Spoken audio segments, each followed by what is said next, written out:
আহমেদ নামের এক বালক তার বাবার কাছে এসে বলল, বাবা, আমাদের বাড়ির লাইটের আলো সব সময় এত উজ্জ্বল কেন? বাবা মুচকি হেসে উত্তর দিলেন, বাবা, এই আলো 3000 ওয়াটের। এটা আমাদের জীবনে আলোকিত করতে সাহায্য করে। কিন্তু জানো কি, আল্লাহ তাআলা আমাদের হৃদয়ে একটি বিশেষ আলো দিয়েছেন, যাকে ঈমান বলে।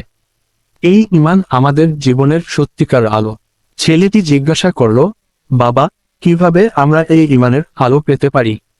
বাবা বললেন, প্রিয় সন্তান, ঈমানের আলো পেতে হলে আমাদের 5টি গুরুত্বপূর্ণ কাজ করতে হবে: নামাজ পড়া, রোজা রাখা, যাকাত দেওয়া, হজ করা, আর আল্লাহকে সবসময় মনে করা। ছেলেটি খুব আগ্রহ নিয়ে বলল, বাবা, আমি এই 5টি কাজ করতে চাই। আমি কি পারবো? বাবা সন্তুষ্টভাবে বললেন, অবশ্যই পারবে, প্রিয় সন্তান।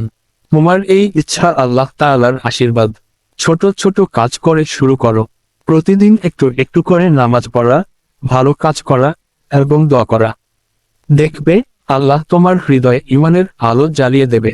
এইভাবে ছোট্ট ছেলেটি তার বাবার কাছ থেকে শিক্ষা পেল এবং ঈমানের আলো দিয়ে নিজের জীবন আলোকিত করার যাত্রা শুরু করল। এভাবে আমরা শিখতে পারি, আমাদের জীবনে আল্লাহর নির্দেশিত পথে চললে আমরা সত্যিকার সুখ এবং শান্তি পেতে পারি।